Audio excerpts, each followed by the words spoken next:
Assalamu alaikum. I hope you are all doing well. As you know, we have started our series with the name of Pakistan Affairs, and it is our second lecture of this series. And in our first lecture, we have discussed the subcontinent before and after the advent of Islam. And we also discussed in our previous lecture that the how Muhammad bin Qasim defeated Raja Dair and conquer the subcontinent.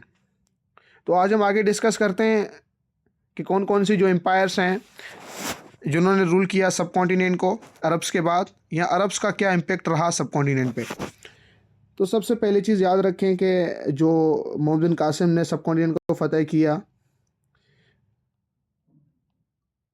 712 AD में। 712 AD में मोहम्मद बिन कासिम ने सब continent को फतह किया। उसके बाद मैं कुछ आपको मैप्स बताना चाहूँगा, आप लोगों को थोड़े समझ लेने चाहिए, जो कि आगे हम देखेंगे कि किस तरीके से मोहम्मद बिन कासिम को जो है वो एग्जीक्यूटेड किया गया था बाय द सुलेमान बिन मलिक के रूल के अंदर।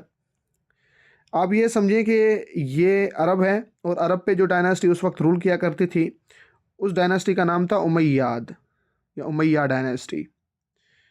ठीक है, और आप यहाँ पर ये एग्जांपल ले लें कि इट इज़ अ सब कॉन्टिनेंट या इट वाज अ सब कॉन्टिनेंट। होता कुछ इस तरीके से है कि 17 या 715 में 715 में मोहम्मद बिन कासिम सब कॉन्टिनेंट से कुछ शिप्स में सामान सब कॉन्टिनेंट से भरकर, और वो बेचता है इसको किस तरफ, अरब्स की तरफ, जो टेरिटरीज हुआ करती थी उमैयाद जहाँ पर रूल किया करते थे वहाँ पे। तो उस शिप्स के अंदर जो राजा दायर था उसकी 2 डॉटर्स भी थी। अब वो जैसे ही वो शिप वहाँ पर पहुँचते हैं और राजा दायर की जो दोनों बेटियाँ थी, इनमें से उसकी जो एक बड़ी बेटी थी, उसने जाकर सुलेमान इब्ने अब्दुल मलिक के पास जाकर और शिकायत लगा दी कि जो मोहम्मद बिन कासिम है उसने उसके साथ जो है वो बुरा बर्ताव किया है, या मतलब उसके साथ जो है ना बुरा सलूक किया है, जिसकी वजह से जो सुलेमान अब्दुल मलिक है वो मोहम्मद बिन कासिम को 715 के अंदर वापस बुलाता है 1715 में, और फिर Mohammad bin Qasim was executed by the Sulaiman ibn Abdul Malik.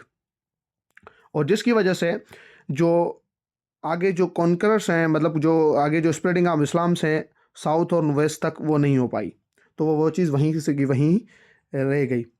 उसके बाद जो उस पर रोल जिनकी हुकूमत रही सब कॉन्टिनेंट पे, उनको कहा गया वलीज। वलीज क्या थे? वो कैलिफ थे जो उमैया डायनेस्टी से जो है वो चूज़ होते होकर आकर सब कॉन्टिनेंट पे हुकूमत किया करते थे। वो कैलिफ थे जिनको कहा जाता था वेलीज।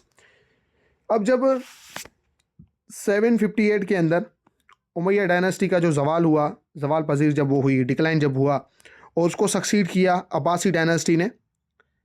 और अब्बासी डायनेस्टी जब आई उस वक्त, तो अब्बासी डायनेस्टी ने जो है कोई इंटरेस्ट नहीं लिया सब कॉन्टिनेंट में हुकूमत करने में, कोई इंटरेस्ट नहीं लिया। इसलिए क्या हुआ, उसके नतीजतन 1872 के अंदर, इन 1872 the rule of caliphs were vanished. पूरा का पूरा जो उनका रूल था कैलिफ्स का, खलीफों का, वो ख़त्म हो चुका उस वक्त। अब उसके बाद क्या हुआ, जब वो रूल ख़त्म हो गया, उसके बाद जब रूल ख़त्म हो गया, उसके बाद अब क्या हुआ कि जो सब कॉन्टिनेंट था वो दोबारा छोटे छोटे हिस्सों में टूट गया, और छोटी छोटी जो हुकूमतें थीं या छोटे छोटे जो मतलब ग्रुप्स थे, उन्होंने हुकूमत करना अपने अपने टेरिटरीज़ में शुरू कर दिया। जिसमें से एमिरेट्स था, अल मंसूरा था, उसमें बहुत सारे ऐसे लिस्बेला में जो हुकूमत उन्होंने की, और बहुत सारे छोटे छोटे एक टेरिटरीज़ की फॉर्म में हुकूमतें बनने लगी।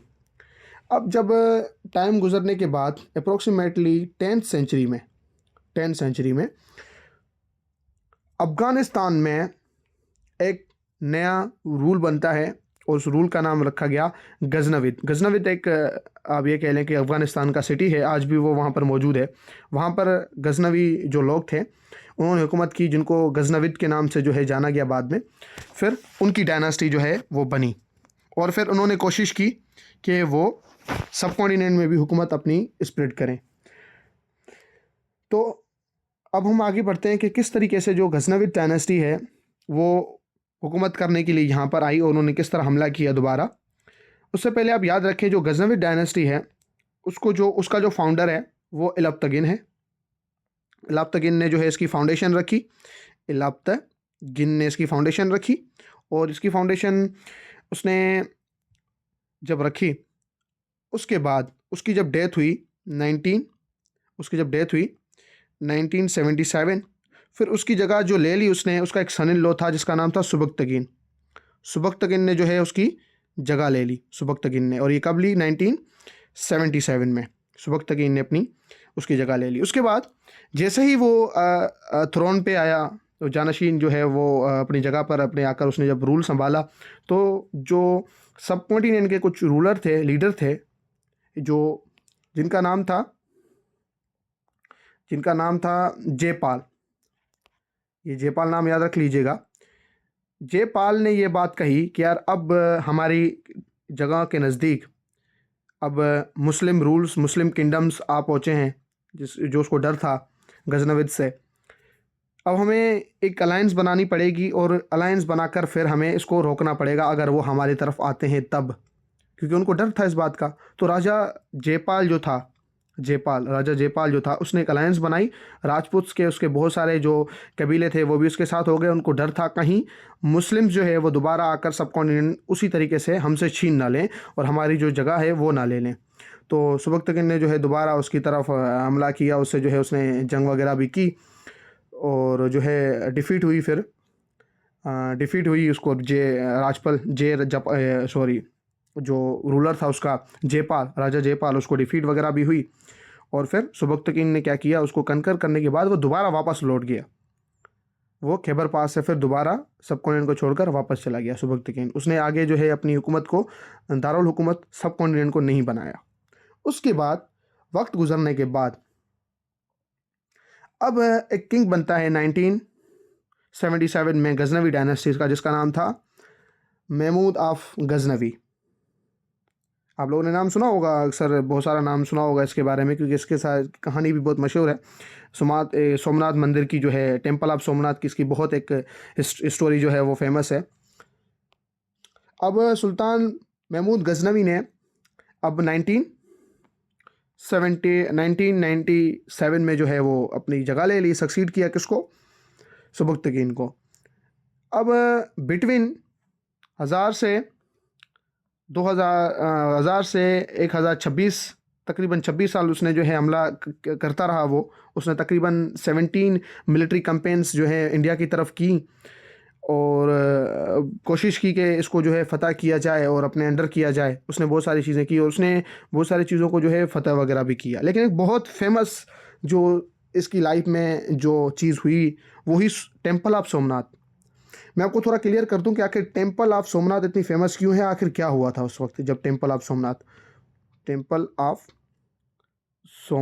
और मैंने यहाँ पर लिखा भी है, उसको देख लीजिएगा ये कब हुआ, उसने कब फतह किया टेम्पल ऑफ सोमनाथ को।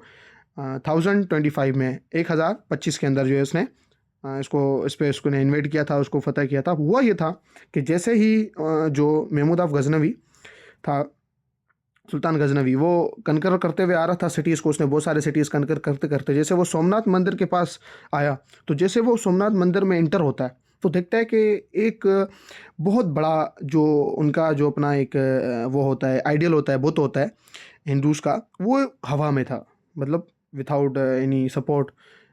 वो हवा में जो है उड़ रहा है, कोई सपोर्ट नहीं है उसके पास। अब वो इस बात को देखकर हैरान था, बोला ये कैसे है कि ये हवा में कैसे है, ना कि कोई जंजीर, ना कोई रस्सी, ना कोई ऐसी चीज़ जो है उसको वहाँ पर जो है अपनी जगह पर रखी, ऐसी कोई चीज़ नहीं थी वहाँ पे। अब ये हैरान रह गया यहाँ पर, इसने देखा कि आखिर क्या है। फिर उसने छानबीन जैसे की तो उसको पता लगा कि ऊपर जो छत थी ना वो कोई आयरन जैसी बनी हुई थी, और फिर उसने उसको जो है तोड़वाया, तो फिर जैसे तोड़वाया तो फिर वो जो बुत था वो जो है एक साइड पर हो गया। फिर वो समझ गया कि ये खुद से नहीं उड़ रहा, ये इसको जो है मतलब दूसरी चीज़ों की सपोर्ट देकर और उसको उड़ाया गया है वैसे। तो फिर उसको हिंदुओं ने जो बहुत सारी चीज़ें दी कि भाई हम आपको वेल्थ देते हैं, बहुत सारी चीज़ें देते हैं, हम आप इसको छोड़ दो। उसने लेकिन छोड़ा नहीं। उसने ये बात कही कि भाई अगर मैं इसको आज छोड़ देता, अगर आप मैं इसको छोड़ दूंगा तो तारीख़ में मुझे याद रखा जाएगा कि भाई जो महमूद ऑफ गज़नवी था वो सिर्फ दौलत के लिए आया था, और उसको उसने दौलत के लिए जो है वो ऐसी चीज़ों को सपोर्ट किया जो कि सपोर्ट करने की चीज़ें लायक नहीं थी। इस तरह का कुछ उसको कॉन्सेप्ट उसने जो है अपनी तारीख में दिया, जो कि बहुत ज़्यादा माना गया है। अब जब ये वाक़या हुआ तो उसके बाद अब क्या हुआ कि मुस्लिम रूल अब बढ़ने लगा सब कॉन्टिनेंट में, महमूद ऑफ गज़नवी के इन्वेड के बाद। अब उसके बाद डेथ होती है महमूद ऑफ गज़नवी की 1830 में, हाँ सॉरी था 1030 में, 1030 में जो है उसकी डेथ होती है। उसके बाद गज़नवी जो है अप्रोक्सीमेटली उसके 150 सालों तक, उसकी डेथ के 150 सालों तक जो गज़नवी डायनेस्टी थी वो यहाँ पर चलती रही सब कॉन्टिनेंट के अंदर। सो ये आज का हमारा लेक्चर रहा जिसमें हम डिस्कस किया हमने गज़नवीज़ डायनेस्टीज़ को। आगे जाने वाले लेक्चर के अंदर हम डिस्कस करेंगे, सॉरी आगे आने वाले जो लेक्चर्स होंगे हम उसमें डिस्कस करेंगे किस तरीके से जो गौरी डायनेस्टी है फिर उसका रूल रहा। उसके बाद जो है वो क्या नाम है स्लेव डायनेस्टी कैसे आई, किस तरह जो है उसने अपनी हुकूमत जमाई सब कॉन्टिनेंट के अंदर। तो हम आने वाले लेक्चर्स के अंदर इंशाल्लाह डिस्कस करेंगे। अल्लाह हाफ़िज़।